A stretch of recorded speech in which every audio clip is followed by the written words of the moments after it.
د کهنې شروعات د یو سیلاني نه کېږي کوم چې په ظاهره باندې یو عام کس ښکاري خو په اصل کې دا د امریکې ایجنټ وي. یو څو ورځې مخکې دهشتګردو تنظیم مشر سلیم یو سخت بیان جاری کړی و چې همدغه د بیان مطابق په سبا باندې د برطانیې په مانچسټر ښار کې یو هنګامي صورتحال جوړ شو. د حالاتو نه مخنیوي دپاره دغلته کمانډو راورسي او په هغه کور کې ورداخلېږي د کم په باره کې چې هغوی ته دا اطلاع میلاو شوې وه دلته کې دهشتګرد اوسېږي او د هغوی ختمول ضروري دي. د منصوبې مطابق دوی ورته د پیو والا پوهه کړي او د ور مخې ته ورته پی کېږدي چې دغه په اواز کې دوی د ورته کولا وهلو اواز پټ کړي او ورننوځي چې په ورننه کېدو سره په کور کې موجود کس د ځان سره دغه ټول والوځي چې پس سره دا واقعه امریکې ته ورسي او هغوی یې CIA ته حواله کړي. د CIA مشر ایډ دا فیصله وکړي چې موږ به خپل له ټول نه قابل ایجنټ راغتلی کو چې هغه ځان سلیم ته ورسي. د دې ایجنټ نوم راجر و چې د خپل ملګري نه ورته دا پته ولګېده چې موږ د یو داسې کس پته معلومه کړې ده څوک چې دغه دهشتګرد تنظیم سره تعلق ساتي چې نوم یې نزار دی. نزار په اصل کې یو تکړه او تعلیم یافته کس کوم ته چې په اتو ژبو باندې وبور حاصلو هغه ډېر ورکوټوالي نه په دهشتګردۍ کې ملوث و خو د هغه سوچ بدل کړی شوی نو.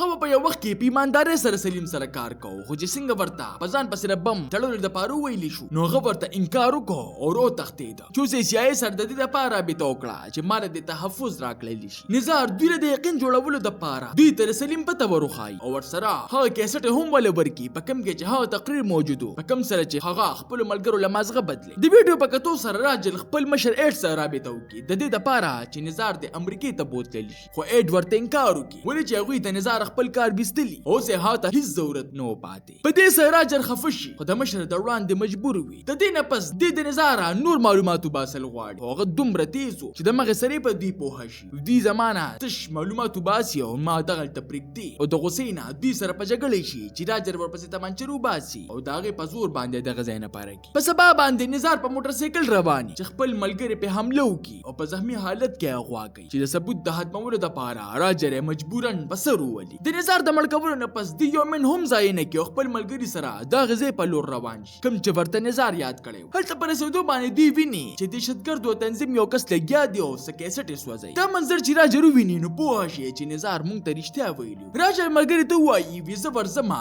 ته شاته نه په ما خیال کوه او دغه ځای د خلکو غوندې جامو کې دا یې کس خواله ورشي او مدد ته وغواړي وي زما ګاډې خراب شوې دي. هغوی دومره په اسانۍ سره د دوکه کېدو واله نو او یو کس چې څنګه د ده د تالاشۍ د اخیستو والی نو د راجل ملګري یې څه ته هم جوړ نه کړي او همدغسې دوی هم ټوپک روباسي او دغه ځای ټول څوکیداران ووژني. راجر دغه ځای ته په وردننه کېدو شي چې ملګری په ګاډي کې کښېني او زر زر د CIA نه مدد وغواړي چې مغې سرې هغوی د دوی ځای معلوم کړي او هلیکاپټر ورپسې راولېږي چې په وردننه کېدو سره راجر ته یو کس میلو شي چې بم یې اچولي او تیار ولاړ چې دوی یې وولي په منډه باندې بار ته روځي چې د بم د وجې دغه ټول ځای تباه شي چې ملګری یې په زورونو باندې راپاسي خو په دې وخت کې دوی د ځان سره کیسټ هم راواخلي د دې دپاره وي که چېرې دوی نه څه پته ولګي دوی په خپل ګاډي کې را روان شي چې په دوی پسې شاته دهشتګردو لګي چې دوی به هم ډزې کوي او هغوی هم چې په دې کې هلیکاپټر رارسي او د دهشتګردو په ګاډي پسې روان شي چې د هغوی یو کس ورپسې راکټ لانچر ورخطا کړي خو هلیکاپټر ترې نه بچ شي او دوی له ګاډۍ والوځي او چې څنګه راجر په بل ګاډي باندې ډزې شروع کړي نو د هغې نه هم د راکټ لانچر والی کس روځي چې هلیکاپټر ورپسې داسې میزایل راخطا کړي چې دهشتګردو سره سره د دوی ګاډۍ هم په هوا کې چې پس سره د دوی د ټیم والا هلیکاپټر زر زر راکوز کی او په زخمی حالت کې د ګاډي نه روباسي او چې څنګه دته د ملګري د مرګ په باره کې پته ولګي نو بچغو شي چې څه د وجې ملګري ورله د نشي ستن وخی د چې کله سترګې وغړېږي نو ډاکټران لګیا وي او د ملګري هډوکی د وجود وباسي. دا منظر د دپاره ډېر دردناک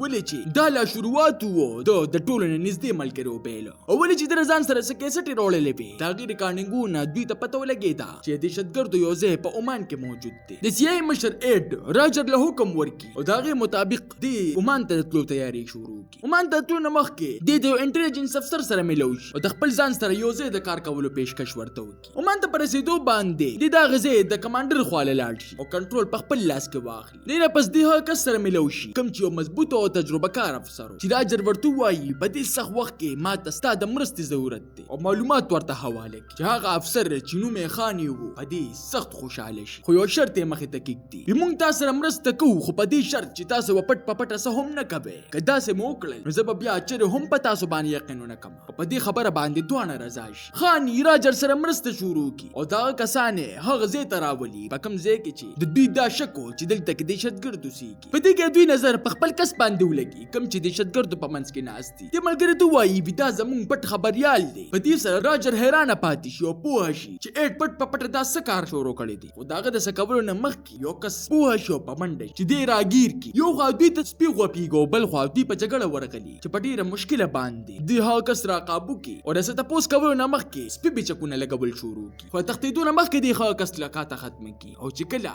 د تښتېدو وخت راشي نو همدغه سپي پیچکو لګي چې شپې په وخت کې هسپتال ته لاړ شي او علاج ځان له شروع کړي. په دغه وخت کې د ملاقات عایشه نومي نرس سره وشي، کومه چې یوه ساده او نیکسیرته جینۍ وه چې ډېر په ایماندارۍ سره د علاج وکړي او په ټیک کېدو سره دی په غوسه کې ایډ سره رابطه وکړي. وایي دا ته چې لا کمې رابطې پټ په پټه کې دا به یو ورځ موږ تباه کړي. چې هغه ورته په خندا کې وایي وایي داسې څه هم نشته، ته په خاني باندې د حد نه زیات اعتبار مه کوه، هغه پردی کس دی. په دې کې خاني په خپله باندې راجر روغ غواړي او په خفګان کې ورته وایي وایي تاسو چې کوم کار وکړو دا د معافۍ قابل نه دی، خو ولې چې تا په موقع باندې هغه کس مړ کړو نو څه مسله جوړه نه شوه او د دې په بدل کې ورته هغه یوه سخته خبره وکړي. وایي زه دا لیدل غواړم چې CIA خپل غداران له څه سزا ورکوي چې راجر یې هغه ځای ته بوځي. دوی په خپل منځ کې خبرې کوي چې په دې کې د یورپ په یو سټیډیم کې دماکه وشي، په کم کې چې په سوونو بې ګناه خلک مړه شي. دوی د شاته هم د سلیم لاس و چې TV ته ناست و او د خپلې کامیابۍ جشن یې مناوه. بل خوا خاني راجر په صحرا کې روان کړي، هغه کس سره د ملاوېدو دپاره د چا نوم چې کرامي و او د دهشتګردو خاص کس د خاني کسانو هغه راګیر کړي او د خوشحالولو دپاره موبایل وله ورکړي چې مور یې ورته ووایي په دې خلکو سره کار کوه،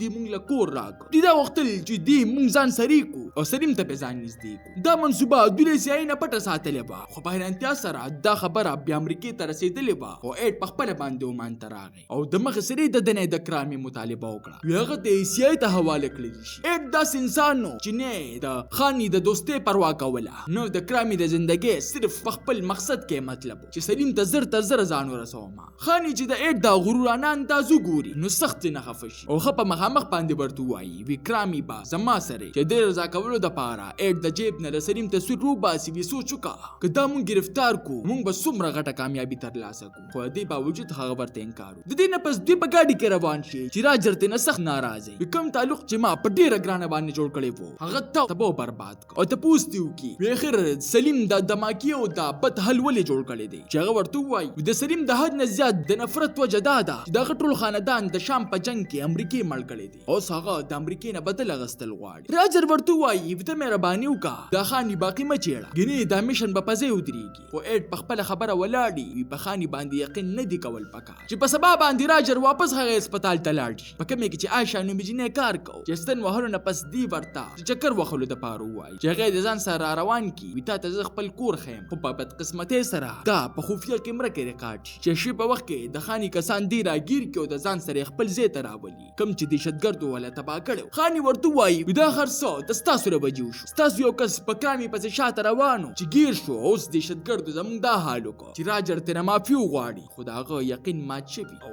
لاړ شي. دغه پتلو سره د هغه کس په سوک باندې ووهي د چا د وجې چې دا هر څه مخې ته راغلل او په دغه خفګان کې دی واپس امریکې ته راشي چې دغلته کې ایډ ته وایي ستا او د ستا له بېوقوفو کسانو د وجې زما میشن تباه شو. هغه ورته صرف دومره وایي وی خاني که هر څومره خفه شي ستا غوندې قابل کس چرې هم نه ضایع کوي، ته په خاني یقین وکړو یا ومکه زموږ مقصد سلیم ته ورنږدې کېدل چې دی ورللته ورکړي تا ته ګوره د سر ترې ګوره راشه زما خبره ووره. وی که چېرې موږ په خپله باندې یو جالي حمله وکړو د مخې سرې به راته د سلیم پام شي او داسې به ورته ولګي چې زما د دوی مقصد یو دی او په خپله به راسره رابطه وکړي چې ایډ د ده دا خبره ومني او راجر یو هیکر سره رابطه وکړي چې هغه ورته یو کس وروښایي کوم چې دوی منصوبې دپاره په مکمله توګه برابر و، د کوم نوم چې عادل و، چا چې په د کاروبار په سلسله کې سفر کو او د پیسو دپاره هر څه کولو ته تیار و. راجر هغه سره د ملاقات دپاره دوبۍ ته لاړ شي او د بینک منیجر په طور باندې خبرې ورسره شروع کړي او بیا یو جاري وکیل سره ورله ملاقات وکړي چا چې مخکې سلیم سره کار کړی او دغه ملاقات پټ په پټه په کیمره کې ریکارډ کړي د دې دپاره چې په عادل باندې الزام ولګولی شي. دې نه پس دې د هغه هیکر په مدد سره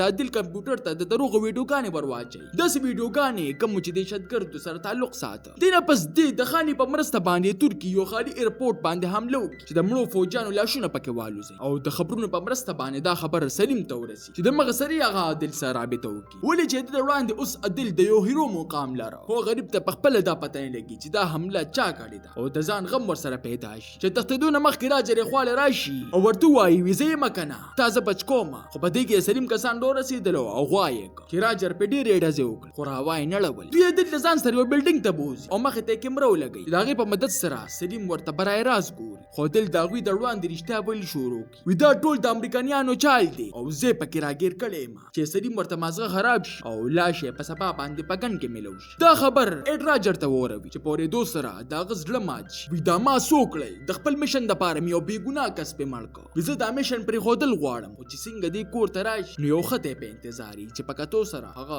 د عائشہ تصویر وخی چې دې په شي چې هغه غواشه وتا ته پتا دې سره خاني لزان ورسي هغه ورته چورلټینګ کارو په دې کې ناسا پا راجر ته دیو بدل نمبر رنگ راشي چې عائشہ ژوند دې دل غواړي زمون خبره وره هغه دته په یو ګاډي کې سملاستو د پارو وای چې په هغه کې هغه صحرا تراولي او اډ د ډرون په ذریعہ سره ټریک کوي خو هغه عام کسان نو یو څو ګاډي په تیزه سره راشي او په تابیدو شي چې دومره دوړي جوړي کی چې دوی په ځان پوه هم نه کی چې راجر په کم ګاډي کې دی او ټول ګاډي په بدلو لارو روان شي. هغه د مغه سره د سلیم خاله بوزي چې سلیم ورته وای وی تاسو تر اوسه پوری زګیر نکړم او ګوره ما ته څنګه په یو منټ کې گیر کړی چې راجر ورته جواب کی وای وی پری د مړه تاسو د څنګه کار دی تاسو پاکستان کې خو زمونږ د انټيليجنس جاسوس دی یعنی زمونږ د پاره کار کوي. په دې خبره باندې د سلیم ماسغه کا پریک دی او په خندا شي ورته چې ناسا په سټک راواخ دی او ګوت ورله ماته کی وی کبیا داسې دروغ وایل نو بیا به د خوښ شمه چې په دغه سخت ورته کې دی بیا وای وی واقعي تاسو پاکستانو کې زمونږ جاسوس دی چې پس سره هغه د احتیاط لپاره خپل ځای بدل